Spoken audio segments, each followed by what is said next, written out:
Okay, thank you very much. So my name is Murtagh and I work in the Whitaker Institute on the Creative Edge project. And what I'm going to talk about today is the policy needs of creative industry, particularly focusing on the peripheral perspective. So basically, I'm going to talk about the general challenges for creative industry policy making and focus on the periphery. I suppose this is a very large area to fit into a short space of time, so I may go quite quickly, but we just want to as well today, I suppose, announce that we're also inviting people's opinions through an online consultation. Part of the Creative Edge project, part of our work in NUI Galway, is to produce a policy toolkit for creative industries in peripheral regions. And with Jenny Dagg, Pat Collins and James Cunningham, we're developing this policy toolkit, and we would really, I'm going to present the general ideas we have kind of pulled together from our work for Creative Edge and also through some broader research. So to present that today and then to invite your reaction through the online consultation and any feedback from the presentation today as well. So on this slide here, I suppose I have an overview of the kinds of instruments that would generally be used to support creative industries. So things like SME, startup business development, broader industry assistance, so things like investment incentives, tax concessions, expansion of digital capacity, the promotion of clusters, general market development as well, so the promotion of specific brands domestically and in export markets. I suppose as well, supports around education, supports around copyright awareness and legislation. And in this context, I'm speaking globally. The creative industry policy is very differently developed in different national contexts, which is an important, I suppose, point to make as well. And I suppose you look over at the general arts and culture, the supports that exist there, so like the provision of infrastructure, the capacity building at local level, so through people's participation in the arts, support for artists, and I suppose conservation of cultural heritage as well. And then some other kind of more general measures around, I suppose, a spin-off effect of creative industries, that harnessing the spillover within tourism and developing cultural tourism as well. And then where one of the Creative Edge initiatives as well, mapping of inventories of cultural assets in creative industries. So this is the kind of thing that is generally, I suppose, brought to life through policy measures for creative industries. But I suppose in research there is, I suppose, a criticism in there that there is a danger in following kind of recipes or scripts for the development of creative industry policy. And that there's a call out there for more subsector creative industry policy that's integrated with broader creative industry policy, and also more context-based policy. So policy that is driven by the needs of particular areas, like rural areas, like peripheral areas, which is the focus of Creative Edge, or smaller cities. A lot of policy has been focused in large cities, and large cities are very different to smaller cities. So we need kind of policy that's built from the bottom up from these different perspectives. And also within research as well, there is a call for an integrated level of policy that goes from the very top level down to the bottom. To the bottom. So that national, regional and local level policies are developed and implemented within these three levels. And also a very strong call for evidence-based policy, so that if you can look at what exists on the ground, what's strong, what could be further developed, are particular sectors where there are more, potential for development. So you can drive policy through what the actual patterns are on the ground.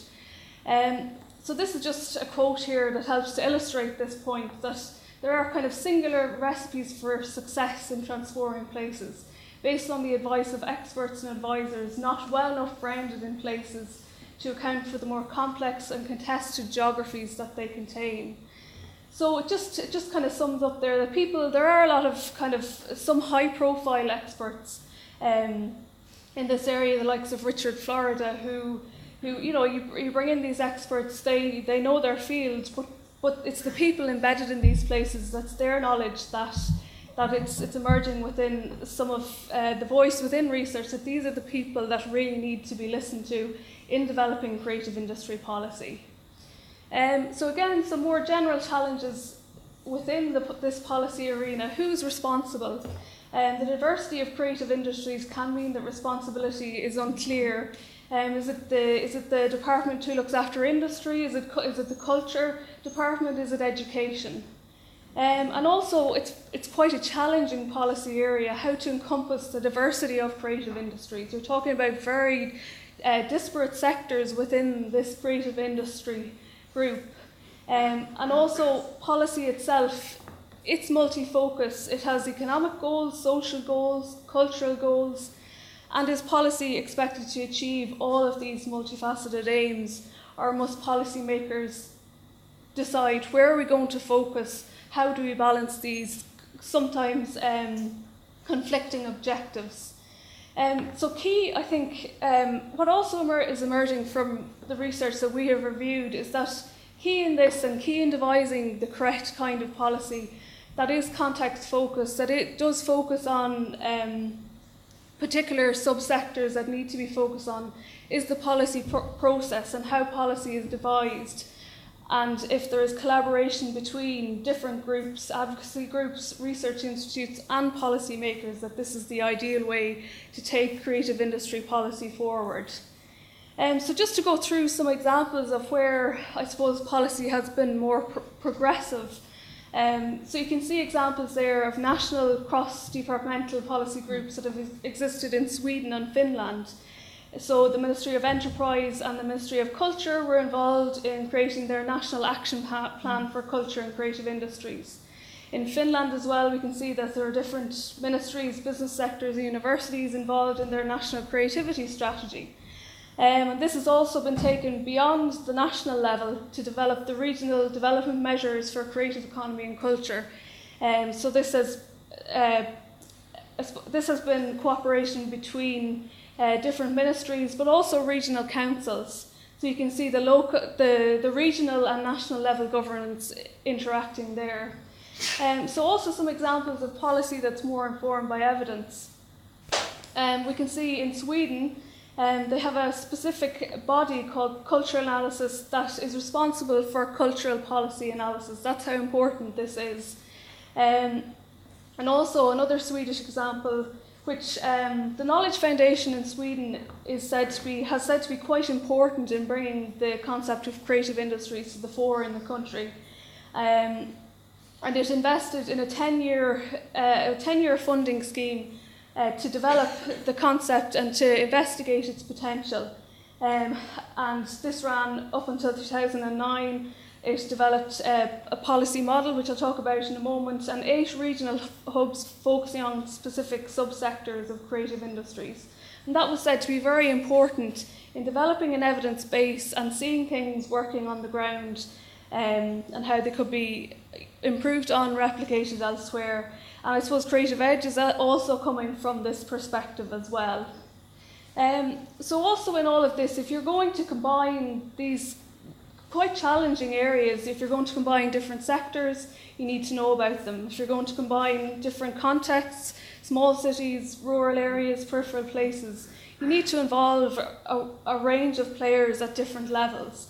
So this is a policy model for creative industries that came out of Sweden, that involves education and training organisations, research organisations, industry and business, and arts and culture. And these all work together to identify needs, identify measures to address these needs, and implement these in collaboration. So they're not just involved at one stage of the process, it goes through to implementation. And in 2007, this model was tested in Sweden by the Knowledge Foundation and the Creative Industries Association in 7 locations, found to be very worthwhile. The result of this was 7 industry-specific growth proposals, which were merged to form a national strategic plan. So this is how this kind of I suppose, utopian policy agenda can be put in place. So to move more towards the peripheral perspective, regional governance is thought to be particularly important in peripheral regions.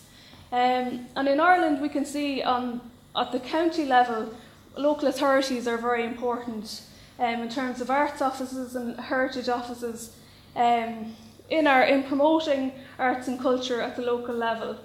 But it has been said that this is focused on the social rather than the economic benefits and broader creative industry perspective. But we may see change in the pipelines with local and regional government reform. But whereas on the other side of things, we can see that in Sweden that the cultural policy, regional development is part of their cultural policy model, and that regional bodies are given more control over cultural policy development and their spend on culture.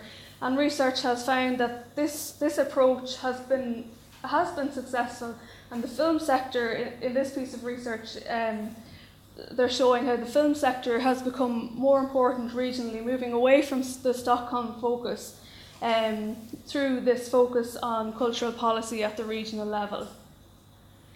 So again, to focus on this idea of context-based policy and the need to consider places themselves and their needs. There is a limited research on rural and peripheral creative industries, but there is some research out there that makes some key points, and it comes back again to this need for collaboration, this need for a range of players to be involved in the policy making process. That policymakers may have impressions of rural creative business that may not conform to reality. And the policy measures applicable in urban contexts are not necessarily in the rural and peripheral contexts. So again, these general policy challenges and policy needs stand that should be evidence-based, that there's an importance of collaboration, and that policy development must consider the complexities of place. So if your policy is going to be evidence-based, we have to look at the research that's there at the moment to make some more generic recommendations on how peripheral creative industry policy should be taken forward. So there are a number of kind of fairly clear challenges for peripheral places, and that's inaccessibility, transport and travel costs, the limited work opportunities for creative people, which can result in a migration of the creative class, that there's a limited networking opportunities, that this real presence of distance between cities and creative people and the events that are available in these cities. And also this lack of recognition of these regions as creative places, and that there are certain image issues with marginal and rural places. But some of these challenges they're not necessarily a permanent fixture. I suppose through our data collection for Creative Edge, we have shown there is clearly creativity in peripheral places, and that something that needs to be done is to make it more visible. For example, through creative hubs that Paul just described, and the use of the web and online communities to overcome this distance and disconnection. And I suppose Pauline described this morning the My Creative Edge initiative, another initiative that helps to overcome these challenges. And also one big one is the periphery as an alternative creative place to live and work. And what I'm going to describe in the next few slides is around this idea of place promotion. That we need to change the perception of place, stereotypes and impressions of rural peripheral places. And a policy initiative around place promotion, for example, in Finland, is this policy document around promoting the countryside as a place of creative contrasts. And also another area that's particularly thought to be important within research are festivals as a tool for regional development. That the benefit of festivals goes beyond their duration, that they increase the visibility and profile of culture and creativity, and they increase the vibrancy of places. And this just doesn't have to be focused around arts festivals or music festivals. There's a potential for the creative industries themselves to showcase what they have to offer from particular places. An example might be Go North, the festival that's based in Inverness in Scotland, that's said to be one of their leading creative industries festivals, and it provides a platform for artists from the north of Scotland to showcase their work. So this is one of the key things that's coming out of the research that we've looked at that could form the basis of some policy initiatives focusing on the periphery in particular. The second thing that's coming out is the need to increase creative talent in these regions, to retain a greater proportion of the creative talent that might be migrating, and also to attract in creative talent, and to attract back the creative talent who may have already gone out. So peripheral places, mentioned some disadvantages of distance, but they have so much going. These places have so much going for them. So they have the potential to offer a different kind of lifestyle, a lower cost of living, lower premises rent. There's a distinct culture and art scene that's different from what's on offer in urban places, with particular lifestyle benefits, so potentially less travel, less traffic, less pollution exposure. So these kinds of benefits are something that will attract people to places.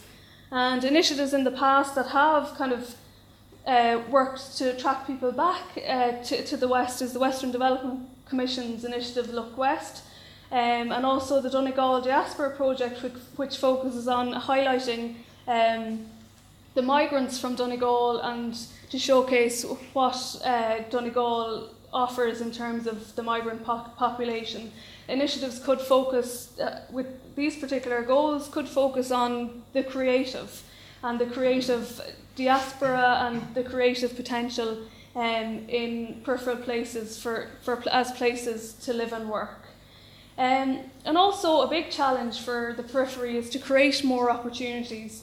I suppose if all of this was to work, that we can get the image, a different image for the periphery as a place that is creative, that is alive, that this should in itself generate more opportunities, but also to harness the spillover effects of creative industries and collaborate with other industries such as artisan food and tourism. An example of one initiative that can help to harness these crossover effects is this idea of Economies. So it's a living, working museum, an artisan business that develops a tourism dimension. So we have a couple of examples in Ireland already that have been developed through another Northern Periphery Programme funded project, so Celtic Roots, so a creative business in Westmeath and a food business in Galway. So to finish up, so just to rehash a number of the key points for policy that is emerging from our work. The policy formulation is a process that needs to be collaborative. That governance is an important issue. That policy should be implemented on a multi-scale level, through national, regional, and local levels. That policy needs to be evidence-based, and that it also should be context and subsector focused. And particularly on the periphery, this question of place promotion is important, that there is strong cultural creativity and there are lifestyle benefits to living and working on the periphery, and that the creativity of the periphery, it is there and we need to talk about it more. So for example, through festivals and creative hubs, and that we can work on negating the challenges that do exist on the periphery, for example, through initiatives like My Creative Edge. So that's all from me. Just to invite your participation into our online consultation. It's currently up on the Creative Edge website on the homepage in the news and events section, and after the event we'll also send you an email just to invite you to participate as well. So thanks very much for your attention.